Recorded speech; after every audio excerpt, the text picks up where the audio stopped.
अस्सलाम वालेकुम, this is मुंतहा और आप देख रहे हैं हमारा चैनल खाना पकाना। आज हम आपके लिए लेके आए हैं बोनलेस कढ़ाई।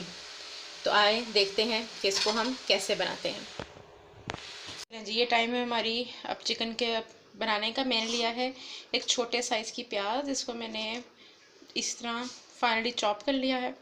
और इसके साथ जाएगा 1 टेबल स्पून है मेरे पास अदरक लहसुन और सब्ज़ मिर्च, इसको मैंने अच्छे से कूट लिया है, ये उसका पेस्ट है।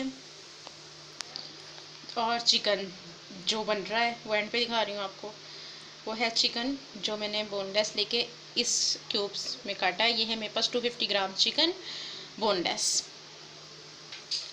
ये है हमारे पास दही हाफ बाउल, और इस दही में ही हमने अपना चिकन पकाना है। अगर उसको पकने के लिए पानी की ज़रूरत होगी तो पानी लगाएंगे, अदरवाइज़ को हम दही में ही करेंगे।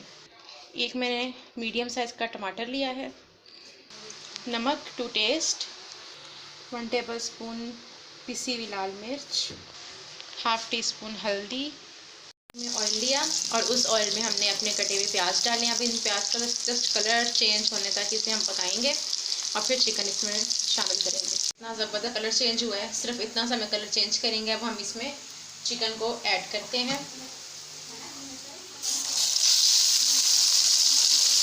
और इसको कलर चेंज होने तक पकाते हैं। ये देखें चिकन का कलर हो चुका है चेंज। अब मैं इसमें अदरक लहसुन का पेस्ट शामिल करती हूँ। अदरक लहसुन को इसमें अच्छी तरह से मिक्स कर देना है। अब ये देखें हमारा अदरक लहसुन भी इसमें अच्छी तरह से मिक्स हो गया है। अब हम इसमें अपने तमाम स्पाइसेस ऐड करेंगे, नमक, काली मिर्चें वगैरह जो जो आपको मैं बता चुकी हूँ। एक चीज़ नहीं बताई थी जो आपको अब नज़र आ रही होगी, वो है हमारा ज़ीरा, क्योंकि मैं पहले बता चुकी हूँ ज़ीरा मेरा फेवरेट है। मैं अपनी हर जो रेसिपी है उसमें लाजमी ऐड करती हूँ। आपके लिए ऑप्शनल है, आप चाहें तो डालें वरना आप इसको रिमूव भी कर सकते हैं। ये हमने अपने तमाम स्पाइसेस में ऐड किए हैं। अब हम इसमें दही डालेंगे और इसे दही के साथ अच्छे तरीके से भुनेंगे। मैंने दही के साथ ही इसे अच्छे से भूनना है ताकि थोड़ा थोड़ा ऑयल सेपरेट हो जाए। अब चूंकि मुझे लग रहा है कि दही के साथ पानी डालने की ज़रूरत नहीं है, चिकन इसी में अच्छे से गल जाएगा, तो हम पानी ऐड नहीं कर रहे। लेकिन अगर आपका चिकन अच्छे से टेंडर नहीं होता तो आप लाजमी पानी इसमें डालिएगा।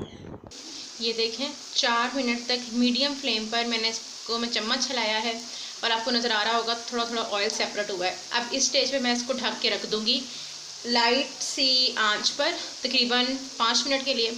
उसके बाद देखते हैं क्या होता है। वाओ, लुक एट दिस, हमारा ऑयल सेपरेट हो चुका है। अभी मैं आपको दिखाऊं तो ये देखिए चिकन हमारा गल चुका है उसी दही में जो मैंने आपके सामने ऐड किया। मैंने इसमें कोई इजाफी पानी ऐड नहीं किया। मेरा चिकन तो हो चुका है डन। अगर आपका ना हो तो काइंडली आप पानी ऐड कर सकें। और now it's time to add tomato. Yes, ये है इसमें थोड़ा डिफरेंस कि हमने टमाटर एंड पे चिकन को गला लेने के बाद शामिल किए। अब मैं इस टमाटर से थोड़ा थोड़ा भूनती हूँ तो फिर आपको दिखाती हूँ। लें जी, टमाटर तो मैंने कर दिए हैं इसमें मिक्स तकरीबन 2 मिनट चम्मच चलाकर। अब मैं इसको बिल्कुल लाइट सा, मेरा फ्लेम है बहुत लाइट सा, इतना इतना सा आ रहा है, तो उसी फ्लेम पे मैंने इसे 7 मिनट तक पकाया है। और उसी फ्लेम पर अब मैं इसे टमाटर के साथ 2 मिनट के लिए रख रही हूँ। जी नाज़रीन, तो ये हमारी चिकन बोनलेस कढ़ाई हो चुकी है तैयार। उम्मीद करते हैं आपको बहुत पसंद आई होगी। अगर आपको हमारी रेसिपी अच्छी लगी तो प्लीज़ हमारा चैनल लाइक और सब्सक्राइब कीजिए और वीडियोस शेयर कीजिए ताकि आपको और इस तरह मज़े की और इंटरेस्टिंग वीडियोस मिल सकें। Thank you.